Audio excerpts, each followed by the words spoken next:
So దేవుడు ఏమన్నాడు, నా నామమున ఎక్కడ ఇద్దరు ముగ్గురు, నువ్వు కొండల్లో అయినా పో, లోయల్లో అయినా పో, అడవుల్లో అయినా పో, ఎడారుల్లో అయినా పో. మనోడు ఎక్కడ ప్రార్థన చేశాడో ఒక ఆయన, ఎవరైనా చెప్పండి ఎక్కడ ప్రార్థన చేశాడో? చేప కడుపులో ప్రార్థన చేశాడు. ఎక్కడ ప్రార్థన చేస్తున్నాడు ఆయన?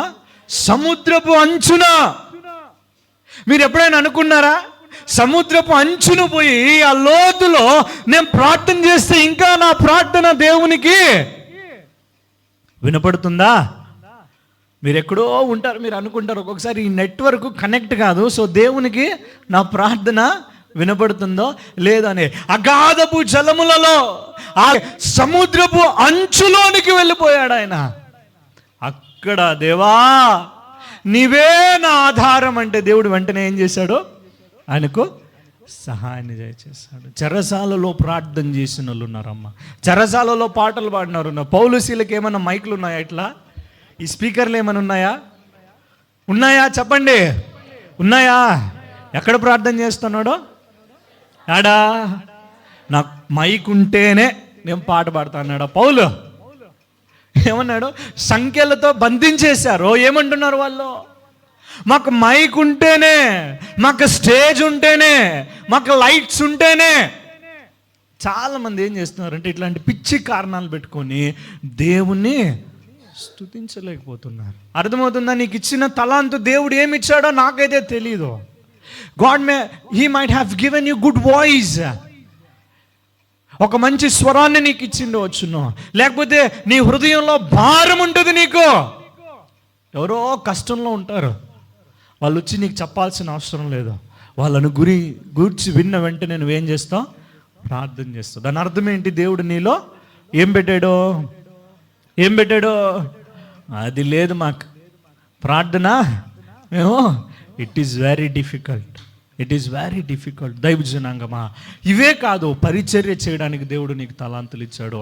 ఇతరులకు సహాయం చేసే తలాంతును దేవుడు ఇచ్చింటాడు. ఇతరులను ప్రేమించే తలాంతును దేవుడు నీకు ఇచ్చింటాడు.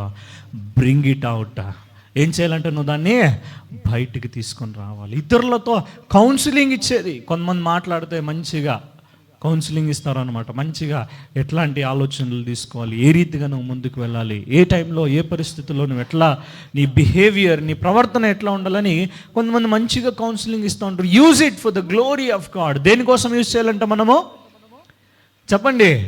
నేను చెప్పా కదా, ప్రసంగం నేను చేయడం లేదు, మనం జనరల్గా మనం మాట్లాడుతున్నాం. దేవుడు నీకు ఇచ్చిన ప్రతి తలాంతును కూడా నువ్వేం చేయాలంట? దేవుని కొరకు నువ్వు ఉపయోగించుకునే వారిగా ఉండాలి. నువ్వు ఎప్పుడైతే దేవుని కొరకు నువ్వు ఉపయోగిస్తావో దానిలో దేవుడు నిన్నేం చేస్తాడంట? ఆశీర్వదించేవాడిగా ఉంటున్నాడు. దేవుడు దానిలో నిన్ను బలపరిచేవాడిగా ఉంటాడు. దేవుడు దానిలో నిన్ను దీవించేవాడిగా ఉంటాడు. దేవుడు దానిలో నిన్ను స్థిరపరుస్తాడు. నీకు ఇచ్చిన తలాంతంతా కూడా నువ్వు మట్టిలో కప్పేసావనుకోండి, there will be a day, ఒక దినం రాబోతుంది. ఆ దినాన నీవు దేవునికి లెక్క అప్పచెప్తావు. ఒకవేళ నువ్వు నాలాగా, నేను చెప్పాను కదా, కొంతమంది ఆమెకు 3 ఇచ్చావు, ఈయనకి 5 ఇచ్చావు, నాకు 2 ఇచ్చావు. దేవా నేను చేయలేదయ్యా, నేను పాడలేదయ్యా, నేను ప్రార్థించలేదయ్యా, నేను సువార్త ప్రకటించలేదయ్యా, నేను పరిచర్య చేయలేకపోయానయ్యా, నేను సహాయం చేయలేకపోయానయ్యా అంటే వేస్ట్. సో దేవుడు నీకు బలం ఇచ్చినప్పుడే, దేవుడు నీకు శక్తి ఇచ్చినప్పుడే, దేవుడు నీకు ఆరోగ్యం ఇచ్చినప్పుడే నువ్వేం చేయాలంట? దేవుని కొరకు ఏదైనా నువ్వు చేయగలగాలి. అంతా అయిపోయిన తర్వాత ఈ చాలామంది ఉంటారు, ఏం చేస్తారంటే ఎంప్లాయీస్ ఉంటారు కదా, వాళ్ళంతా రిటైర్డ్ అయిపోయి ఇంకా 60-70 సంవత్సరాలు వచ్చినప్పుడు ఇంకేం పని ఉండదు. అప్పుడు ఏం చేస్తారంటే సంకలో బ్యాగ్ ఎత్తుకొని నేనేదో దేవుని కోసం చేస్తాను. నీ బలం అంతా ఎక్కడ పెట్టావు? బలం ఉన్నన్ని రోజులు లోకంలో పెట్టేసావు. సంపాదన సంపాదన సంపాదన సంపాదన సంపాదన, తినడం, తాగడం, తిరగడం అంతా అయిపోయిన తర్వాత పిల్లలు అందరూ వాళ్ళకి కావాల్సింది వాళ్ళు తీసుకొని నిన్ను నడి రోడ్డు మీద తన్నేసిన తర్వాత అప్పుడు చాలామంది ఏం చేస్తారంటే, ఓ దేవా దేవా దేవా దేవా అని దేవుణ్ణి ఎత్తుకుతూ ఉంటారు. ఎప్పుడు ఇంట్లో వాళ్ళందరూ తరిమేసిన తర్వాత రోడ్డు మీదకి నువ్వు సంపాదించిన సంపాదన, నీ డబ్బు, నీ ఆస్తి, నీ ఐశ్వర్యాలు అన్నీ తీసుకొని ఒక్క తన్ను తన్నితే రోడ్డు మీద పడతారు. అప్పుడు దేవుడు గుర్తొస్తారు. చాలామందిని చూస్తున్నాం మనం లోకంలో. వెన్ యూ హ్యావ్ స్ట్రెంగ్త్, దేవుడు నీకు బలం ఇచ్చినప్పుడే, దేవుడు నీకు శక్తి ఇచ్చినప్పుడే, నువ్వు దేవుని కొరకు నీకున్న సమయంలోనే నువ్వు దేవుని కొరకు బ్రతకగలుగుతా ఉన్నప్పుడు, దేవుని యొక్క పరిచర్యను చేయగలుగుతా ఉన్నప్పుడు, దేవుడిచ్చిన తలాంతుని దేవుని నామ మహిమార్థమై నువ్వు ఉపయోగించుకోగలుగుతా ఉన్నప్పుడు దేవుడు దానిలో నిన్నే వర్ధిల్లింపచేస్తాడు. దేవుడు దానిలో నేను ఆశీర్వదిస్తాను.